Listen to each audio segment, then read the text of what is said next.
General George S. Patton Jr., commander of the U.S. Third Army, his audacious 90-degree pivot of an entire army in winter conditions became the moment German high command realized their offensive was doomed. You do not turn an army. Not in winter. Not in the middle of a campaign. Not when your forces are spread across 100 miles of frozen countryside, locked in their own offensive operations. An army is not a patrol.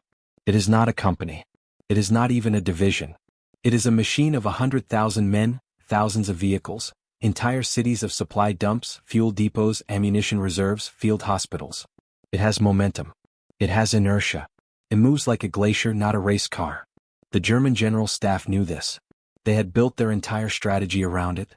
When they launched Operation Wacht am Rhein on December 16, 1944, they calculated exactly how long it would take Allied forces to respond. They knew Bradley's First Army would need days to organize a defense.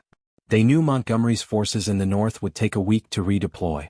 And they knew Patton's Third Army, 100 miles to the south, driving toward the Saar, was pointing in the wrong direction entirely. To turn that army, to physically rotate 100,000 men 90 degrees, redirect their supply lines, reroute their ammunition, and attack not east but north, would take 2 weeks minimum.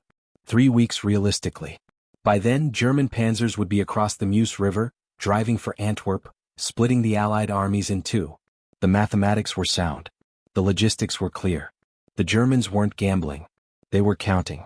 But on December 19, 1944, in a farmhouse in Luxembourg, one man told his superiors he would do the impossible in 3 days. And the moment the Germans realized he meant it, they knew their offensive was already over. George Smith Patton Jr. is 59 years old when he walks into that room at Verdun. He is not a staff officer. He is not a diplomat.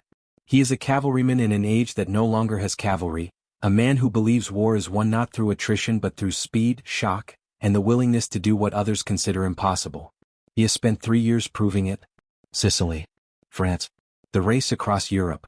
His Third Army has moved faster and hit harder than any American force in history. But on this day, December 19, 1944, Supreme Allied Commander Dwight Eisenhower has not summoned him to praise him. 3 days earlier, the Germans launched the largest offensive on the Western Front since 1940. 30 divisions. 250,000 men. 2,000 tanks and assault guns. They smashed through the Ardennes forest in Belgium, obliterating 2 American divisions, encircling a third, and driving a Bulge 50 miles deep into Allied lines. The town of Bastogne, a critical road junction, is now surrounded. The 101st Airborne and remnants of armored units are trapped inside. They have ammunition for days, not weeks. German panzers are trying to bypass them and drive for the Meuse. The room in Verdun is cold. Eisenhower is tense. British Field Marshal Bernard Montgomery is arguing for a defensive consolidation. Omar Bradley is trying to coordinate a fractured command structure. The mood is grim. Then Eisenhower turns to Patton. "George," he says, "I want you to leave your offensive in the Saar and head north to relieve Bastogne. When can you attack?" And Patton, without hesitation, without checking with his staff, says, "December 22nd. 3 days." The room goes silent. Bradley stares at him. Montgomery scoffs. Even Eisenhower looks skeptical. Patton's army is engaged in offensive operations 100 miles away. His 3 corps are spread across a front attacking east into Germany. His supply lines run south and east. His men are fighting. To disengage, turn 90 degrees and attack north through winter roads, through snow, ice and German resistance, is not just difficult.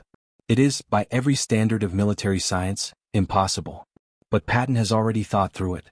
Before he arrived at Verdun, he ordered his staff to prepare 3 contingency plans.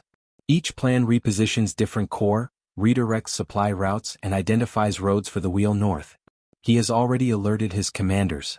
He has already set the machine in motion. Eisenhower gives the order. Patton leaves the room, walks to a telephone and calls his headquarters. "Commence operation," he says. And at that moment, across 100 miles of frozen countryside, the Third Army begins to turn. It is 11 p.m. on December 19 when the orders go out. Major General John Milliken, commander of 3 corps, receives the directive at his headquarters in Luxembourg. He is to disengage from combat operations in the Saar, pull his entire corps, 3 divisions, more than 60,000 men, off the line and redirect them north. Not tomorrow. Not next week. No. He begins issuing orders. Unit by unit. Battalion by battalion. Within hours, men who were fighting toward the German border are being told to pack up, turn around and march. But this is not just a march. This is a choreographed rotation of an entire army under winter conditions while the enemy watches. Think about what that means. Every vehicle needs fuel. Fuel trucks are already positioned for an eastern offensive. Now they have to be rerouted north. Fuel dumps that were supplying units attacking Germany now have to supply units moving toward Belgium. The entire logistics network, every gallon of gasoline, every crate of ammunition, every ration pack, has to be recalculated in real time. Every road is frozen. Ice makes them treacherous. Snow makes them impassable for heavy vehicles. Engineers have to move forward, clearing routes, reinforcing bridges, widening bottlenecks. Patton's staff identifies 6 major roads capable of handling armored columns. 6 roads to move 100,000 men. And the weather is brutal. December 1944 is one of the coldest winters in European history. Temperatures drop below 0 Fahrenheit. Soldiers who were dug into defensive positions now have to move in open trucks through the night. Frostbite becomes as dangerous as enemy fire. But Patton has one advantage. He has trained his army for exactly this kind of speed. For 3 years, Third Army has moved faster than anyone thought possible. His commanders know how to make decisions without waiting for approval. His logistics officers know how to reroute supplies on the fly. His soldiers know how to march through exhaustion. On December 20th, the movement accelerates. The 4th Armored Division, Patton's spearhead, begins pulling out of the Saar. Sherman tanks that were facing east turn their turrets and rumble north. Half-tracks loaded with infantry convoy through icy roads. Artillery units hitch their guns and roll. Convoys stretch for miles. At night, the roads are rivers of headlights and exhaust. German intelligence picks it up immediately. Luftwaffe reconnaissance planes photograph the convoys. Radio intercepts detect new call signs moving north. At the headquarters of German Army Group B in Munster Rifle, Field Marshal Walter Model receives the reports. At first, he does not believe them. An entire American army cannot turn in 3 days. It is logistically impossible. This must be a redeployment of 1 or 2 divisions, a local response to shore up defenses. The bulk of Patton's forces must still be in the Saar. The offensive toward the Meuse can continue. But then more reports arrive. 3 American divisions are confirmed moving north. Then 4. Then 6. Entire corps are on the move. Supply convoys are streaming toward Belgium. Patton is not sending a division. He is rotating his entire army. Model begins to understand. He sends an urgent message to Supreme Command West. Enemy movement larger than anticipated. Patton's Third Army redeploying in strength toward southern flank. Recommend immediate reinforcement of Bastogne perimeter. But it is too late to stop what is already in motion. On December 21st, advanced elements of the 4th Armored Division cross into Belgium. They are ahead of schedule. Patton's Chief of Staff, Major General Hobart Gay, calls the forward units. How are the roads? Terrible, sir. Snowdrifts. But we're moving. Then move faster. The lead tanks reach the town of Arlon, 12 miles south of Bastogne. They encounter German roadblocks. Panzer grenadiers with anti-tank guns dug into the frozen earth. The lead Sherman takes a hit. The shell penetrates the turret. The tank brews up, explodes into flame. The crew bails out. 1 man is on fire. But the column does not stop. Another Sherman rolls forward, fires, obliterates the German position. Infantry dismount, move through the snow, clear the roadblock. Engineers push the burning wreck aside. The column keeps moving. Inside Bastogne, the 101st Airborne is surrounded. They have been holding the town for 5 days. German forces have attacked from every direction. Artillery pounds the perimeter day and night. Supplies are running low. Ammunition is rationed. Wounded men lie in freezing cellars with no morphine. On December 22nd, German officers under a white flag approach the American lines with an ultimatum: surrender or be annihilated. Brigadier General Anthony McAuliffe, acting commander of the 101st, reads the message. He looks at his staff. What should I tell them? One officer suggests a formal refusal. Another suggests a defiant statement. But McAuliffe's initial reaction is simpler. Nuts. They type it up. 1 word. Nuts. The German officers return confused, unsure if it is slang or a formal rejection. An American officer clarifies, it means go to hell. The message is delivered. Inside Bastogne, morale surges. If they can hold 1 more day, Patton's tanks will arrive. But the Germans know it too. On December 23rd, the Luftwaffe launches concentrated attacks against the American convoys rolling north. Stukas dive-bomb the columns. Fighters strafe the roads. But the convoys keep moving. Anti-aircraft units traveling with the columns fire back. Quad-.50 caliber machine guns mounted on half-tracks light up the sky. German planes fall. The convoys roll on. And then the weather breaks. For the first time in a week, the clouds part. The sun comes out. Allied aircraft, P-47 Thunderbolts, P-51 Mustangs, take off from bases in France. They scream over the Ardennes hunting German armor. They find panzer columns trying to reinforce the Bastogne perimeter. They dive. Rockets streak down. Tanks explode. Supply trucks burst into flames. The German advance stalls. On the ground, Patton's forces close in. The 4th Armored Division is now within 5 miles of Bastogne. But the final stretch is a killing ground. German defenders have established a defensive line anchored on the village of Assenois. They have dug in anti-tank guns, positioned panzers, mined the roads. They know if Patton breaks through here, the entire southern flank of the Bulge collapses. Combat Command B of the 4th Armored, led by Lieutenant Colonel Creighton Abrams, is ordered to punch through. Abrams does not hesitate. He forms his tanks into a flying wedge. 50 Shermans. Half-tracks full of armored infantry. They will not stop. They will not take cover. They will charge straight into Assenois, smash through and drive to Bastogne. At 4 p.m. on December 26, they attack. If you find this kind of forgotten history as fascinating as we do, we'd be honored if you'd hit that subscribe button.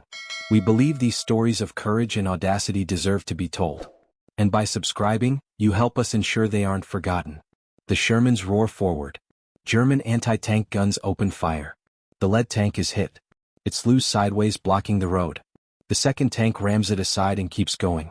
Another Sherman explodes. The crew dies instantly. But the column does not slow. The tanks fire on the move. High explosive shells shred German positions. Machine guns rake the tree line. Half-tracks follow, infantry leaping out, clearing buildings, killing defenders. The battle is brutal. Close. Vicious. Abrams's tank leads the charge. He stands in the turret, directing fire, exposed to enemy bullets. A German machine gun opens up. Rounds ping off the armor. Abrams does not duck. He points. There. Hit that position. His gunner fires. The German gun falls silent. The column crashes into Assenois. Buildings burn. German soldiers try to fall back. American infantry hunt them through the rubble. Within 20 minutes, the village is clear. And then the tanks break into open ground. Ahead, 2 miles away, Bastogne. Abrams orders full speed. The Shermans accelerate. Tracks churn through snow. Engines scream. They race across frozen fields, expecting more fire, more mines, more resistance. But the German line has broken. At 4:45 p.m., the lead tanks of the 4th Armored Division reach the perimeter of Bastogne. Soldiers of the 101st Airborne, exhausted, freezing, near the end of their ammunition, watch the Shermans roll in. They cheer. The siege is broken. At German Army Group B headquarters, the news arrives like a hammer blow. Bastogne has been relieved. Patton's 3rd Army has punched through the southern flank. The road junction is no longer encircled. American reinforcements and supplies are pouring in. Field Marshal Model stares at the map. The entire offensive was built on speed. Capture Bastogne or bypass it. Reach the Meuse before the Allies can react. Split the British and American armies. Force a negotiated peace. But Patton has done what the Germans calculated was impossible. He has turned an entire army in 3 days. He has attacked not in 2 weeks, not in 1 week, but in 72 hours. And now the southern flank of the German offensive is collapsing. Model sends an urgent dispatch to Adolf Hitler at the Wolf's Lair. Request permission to withdraw forces from Bastogne's salient and consolidate defensive line. Hitler refuses. Hold at all costs, he orders. But the cost is catastrophic. With Bastogne relieved, American forces now have a base to launch counterattacks. Patton's 3rd Army does not stop. It continues pushing north, squeezing the Bulge from the south. Montgomery's forces attack from the north. The German salient becomes a trap. Panzer divisions that drove deep into Belgium now find themselves cut off, surrounded, their supply lines severed. By early January, the Germans are in full retreat. They abandon tanks. They abandon wounded. They flee back across the German border, leaving behind thousands of dead and tens of thousands of prisoners. The offensive that was supposed to split the Allies and turn the tide of the war has instead destroyed Germany's last strategic reserve. The Ardennes offensive, the Battle of the Bulge, is over. And the Wehrmacht will never launch another major offensive in the West. What the German General Staff did not account for was not just Patton's speed. It was his willingness to believe that the impossible was merely the difficult done quickly. While they calculated logistics and timelines, he calculated will.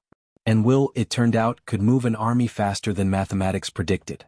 Years later, captured German officers would be interviewed about the battle. Again and again they returned to the same moment, the moment they realized Patton was coming. One German general put it simply, "When we learned the Third Army had turned and was attacking north in force, we knew the offensive had failed.